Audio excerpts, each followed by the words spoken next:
तो चलिए अब हम देखते हैं 13 का टेबल। तो 13 का टेबल में सबसे पहले हम क्या करेंगे, 13 के टेबल में 1 2, आपने काउंटिंग को ही असेंडिंग ऑर्डर में लिखना है, 3, बट 4 को स्किप कर दो। यहाँ पे 4 जो होगा वो स्किप हो जाएगा और 4 हम नहीं लिखेंगे। फिर 4 के बाद हमने क्या लिखना है, 5 लिखेंगे। क्या लिखेंगे, 5, क्योंकि हमने 4 जो है उसको हमने स्किप कर दिया।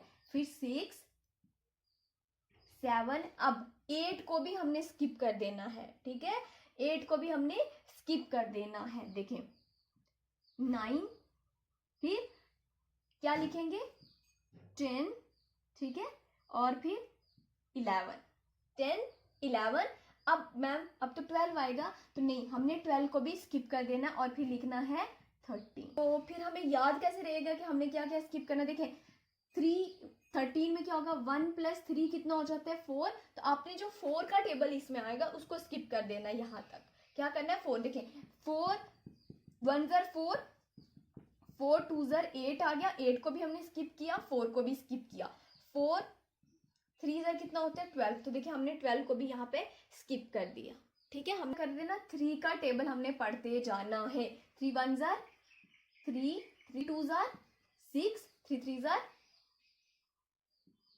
9, ठीक है, और 3 4 ज़र 12, ठीक है। आया क्या 12, बट हमने क्या करना है 12 नहीं लिखना, हमने यूनिट वाला नंबर हमने लिख देना है, ठीक है, यूनिट प्लेस वाला हम नंबर लिख देंगे, ठीक है। यूनिट डिजिट हम लिखेंगे, क्या लिखेंगे, यूनिट डिजिट लिखेंगे। हम 12 नहीं लिखेंगे, हम सिर्फ और सिर्फ 2 लिखेंगे, ये ध्यान रखना, ठीक है।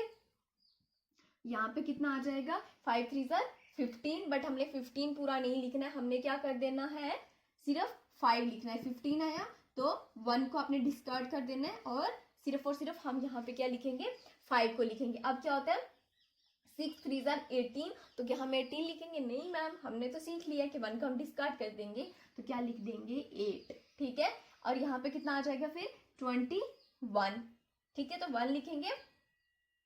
फिर यहाँ पे 24 आया तो हम क्या लिखेंगे 4 लिखेंगे। फिर यहाँ पे क्या आ जाएगा 7 आ जाएगा, ठीक है ना, क्यों, क्योंकि 27 आएगा तो हम 27 तो नहीं लिखेंगे। और यहाँ पे फिर क्या आ जाएगा 3 10 ज़र कितने होते हैं, यहाँ मैंने पहले ही 30 लिख दिया था, ठीक है। अब यहाँ पे क्या है, यहाँ पे 3 10 ज़र हमारे पास होता है ना 30, तो हम क्या करेंगे 3 को तो हमने क्या कर देना डिस्कार्ड और 0 को हम लिख देंगे यहाँ पे। तो यहाँ पे हमारे पास देखें चुटकियों में हमारे पास 13 का टेबल हमने सीख लिया कितने जल्दी। और आप इसको अगर 4 से 5 बार अपनी नोटबुक के ऊपर लिख दिया, ठीक है, तो आपको ये बिल्कुल याद हो जाएगा, इसमें क्रैमिंग करने की बिल्कुल भी ज़रूरत नहीं है। आपको पैटर्न समझ आ गया कि कौन सा पैटर्न कहाँ पे यूज़ होता है, क्या पैटर्न हम 13 के टेबल में यूज़ करते हैं, या जिस भी टेबल में आप जो पैटर्न यूज़ कर रहे हो वो आपको 4 से 5 बार आप अपनी नोटबुक के ऊपर लिखो, तो वो पैटर्न आपके माइंड में फिक्स हो जाता है। और फिर आप आराम से, अगर 13 5 ज़र कोई बोलेगा ना तो आप आराम से लिख लोगे। यहाँ पे आपको ये पैटर्न पता है।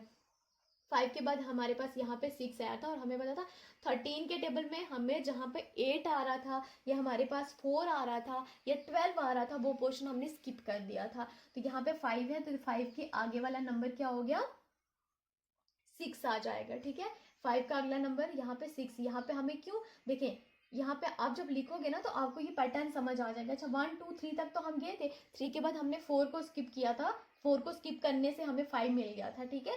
फिर हम जब इसी तरह से आगे पैटर्न में जाएंगे, अगर यहाँ पे 7 आ गया, ठीक है, हमें पता है 6 के आगे हमने एक और नंबर जाना है 7, और उससे आगे हमने 8 पे चलेंगे। लेकिन जब हमने क्या किया था, अच्छा 8 ध्यान रखना, आपको 13 के टेबल में कहीं पे भी आपको ना 4 8 और 12 नहीं मिल रहा है, मिला है नहीं मिला है, क्योंकि मैंने आपको बता दिया कि 1 + 3 कितना हो गया 4 हो गया, और हमने यहाँ से 4 को स्किप कर देना, हमने 4 बिल्कुल भी नहीं लिखना है, ठीक है। 4 से जितने भी आ रहे हैं 4 + 4 कितना हो गया 8 हो गया, फिर 8 + 4 कितना हो गया 12 हो गया, तो वो हमें नहीं चाहिए, ठीक है।